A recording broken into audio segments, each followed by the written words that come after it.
ডাঙৰ সিদ্ধান্ত ৰাষ্ট্ৰসংঘত ইউক্ৰেইনৰ সলনি ৰাছিয়াৰ পক্ষত থিয় দিলে আমেৰিকাই ৰাষ্ট্ৰসংঘত এটা প্ৰস্তাৱত ইউৰোপীয় সংঘৰ এটা প্ৰস্তাৱত ইউক্ৰেইনৰ সলনি ৰাছিয়াৰ পক্ষতে থিয় দিলে আমেৰিকাই আৰু যি ঘটনাই বিশ্ববাসীকে অবাক কৰি তুলিছে নমস্কাৰ প্ৰিয় দৰ্শক মই জয়ন্ত মাধৱ গোস্বামী আপোনাক স্বাগতম জনাইছো নিউজ 18 অসম নৰ্থ ইষ্টৰ ডিজিটেল লাইভলৈ আৰু ডিজিটেল লাইভত লৈ আহিছো এনেকুৱাই এটা গুৰুত্বপূৰ্ণ বিষয় যি সময়ত ৰাছিয়া আৰু ইউক্ৰেইনৰ যুদ্ধই 3 বছৰ সম্পূৰ্ণ কৰিলে যোৱা 24 ফেব্ৰুৱাৰীত 3 বছৰ সম্পূৰ্ণ কৰিলে এই যুদ্ধখনে যি সময়ত এই যুদ্ধখন পৰিসমাপ্তিৰ বাবে বিভিন্ন ধৰণৰ চেষ্টা চলাই থকা হৈছে যি সময়ত এই যুদ্ধখনৰ পৰিসমাপ্তিৰ বাবে নিজেও আগ্ৰহ প্ৰকাশ কৰিছে ডোনাল্ড ট্ৰাম্পে তেনে সময়তেই ইউক্ৰেইনক বাদ দি ৰাছিয়াৰ পক্ষত থিয় দিছে আমেৰিকাই সকলোকে হতবাক কৰি সকলোকে অবাক কৰি ৰাষ্ট্ৰসংঘত হোৱা ভোটত ৰাছিয়াকহে ভোট দিলে আমেৰিকাই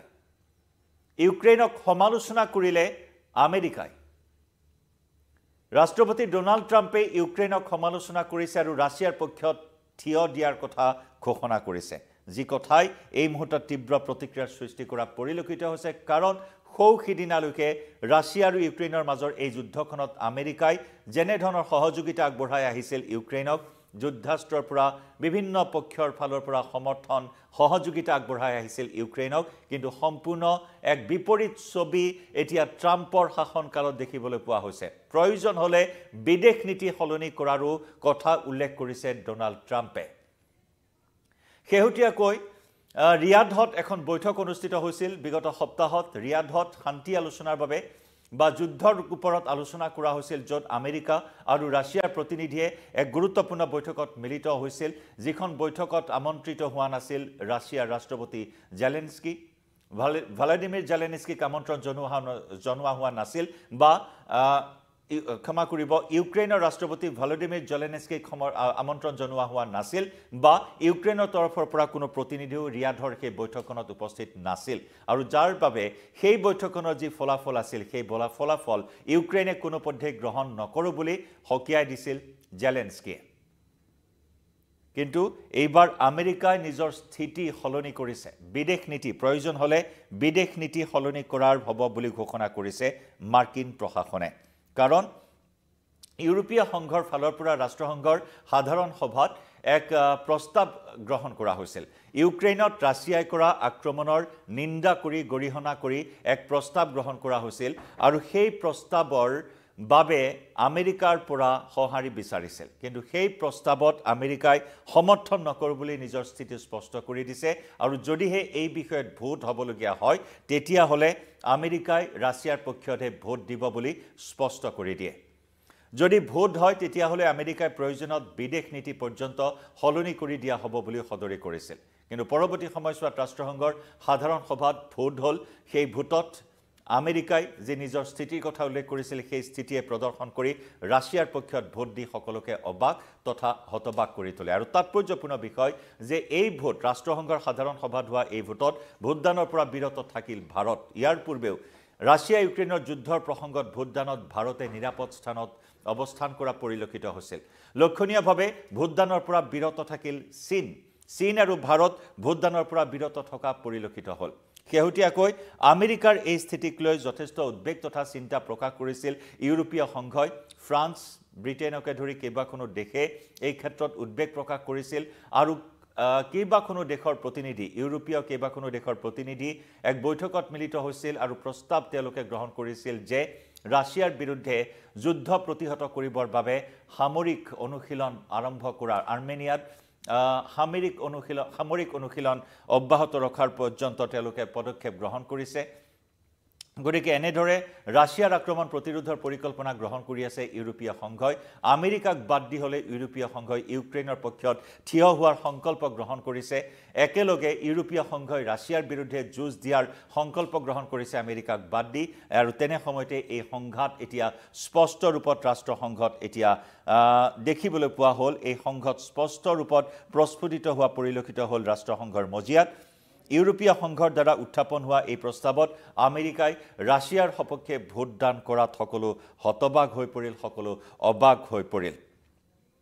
আনহাতে আন এটা প্ৰস্তাৱ গ্ৰহণ কৰা হৈছিল যে ৰাছিয়া আৰু ইউক্ৰেইনৰ মাজৰ যুদ্ধ হ্ৰাস কৰা, শত্ৰুতা নাশ কৰা, শান্তি স্থাপন কৰাৰ বাবে, এই যুদ্ধৰ শান্তিপূৰ্ণ সমাধান কৰিবৰ বাবে এটা প্ৰস্তাৱ গ্ৰহণ কৰা হৈছিল। কিন্তু এই প্ৰস্তাৱতো লক্ষণীয়ভাৱে আমেৰিকাই ৰাছিয়াৰ পক্ষত থিয় দিয়াহে পৰিলক্ষিত হ'ল। যুদ্ধৰ বৰ্ষপূৰ্তি, তৃতীয়টো বৰ্ষপূৰ্তিৰ দিনা ইউক্ৰেইনৰ ৰাষ্ট্ৰপতি ভ্লাডিমিৰ জেলেনস্কিয়ে নিজৰ স্থিতি প্ৰকাশ কৰি কৈছিল যে দীৰ্ঘদিন ধৰি তেওঁলোকে যিহেতু নাটো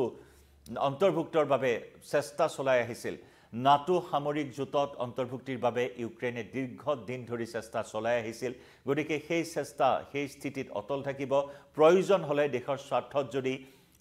জেলেনস্কিয়ে ৰাষ্ট্ৰপতি পদ এৰি দিবলগীয়া হয়, তথাপিও ৰাষ্ট্ৰপতিৰ পদ এৰি দিয়াৰ বাবে তেওঁ সাজু। ৰাষ্ট্ৰপতিৰ পদ এৰি দিয়াৰ বাবে, ত্যাগ কৰাৰ বাবে তেওঁ সাজু।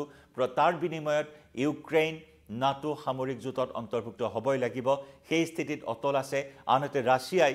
নিজৰ দাবী চৰ্ত বাৰে বাৰে কৈ আহিছে যে কোনোপধ্যেই ইউক্ৰেইনক নাটো সামৰিক জোঁটত অন্তৰ্ভুক্ত হ'বলৈ দিয়া নহ'ব। আনহাতে ইউক্ৰেইনৰ যিটো দাবী, এই দাবীৰ প্ৰতি সম্পূৰ্ণ অনীহা প্ৰকাশ কৰিছে ডোনাল্ড ট্ৰাম্পে। মাৰ্কিন ৰাষ্ট্ৰপতি ডোনাল্ড ট্ৰাম্পে সম্পূৰ্ণকৈ অনিচ্ছা প্ৰকাশ কৰিছে বা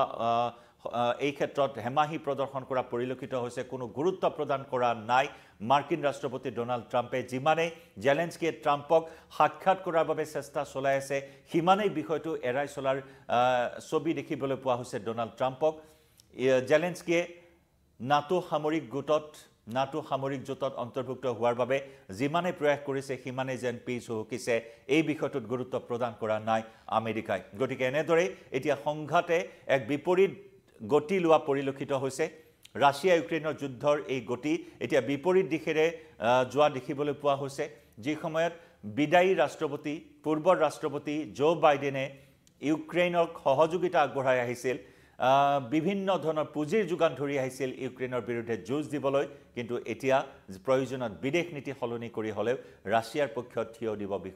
বিচৰা বিষয়টোৱে যথেষ্ট তাৎপৰ্য বহন কৰিছে। ৩টা বছৰ সম্পূৰ্ণ হ'ল এই যুদ্ধৰ। এই যুদ্ধ এতিয়া অমীমাংসিত হৈ আছে। কোন জয় হ'ল, কোন হাৰিল, এই সম্পৰ্কত কোনো এতিয়াও স্পষ্ট তথ্য নাই। কিন্তু ইউক্ৰেইনৰ যি স্থিতি, জেলেনস্কিৰ যি স্থিতি, সেই কথাই আকৌ এবাৰ প্ৰমাণিত কৰিছে যে এই যুদ্ধ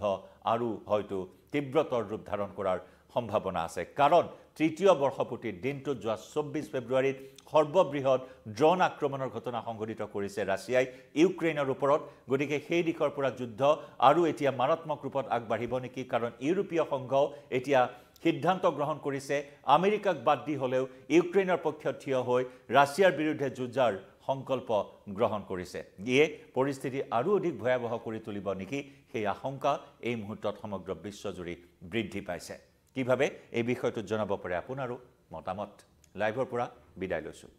ধন্যবাদ।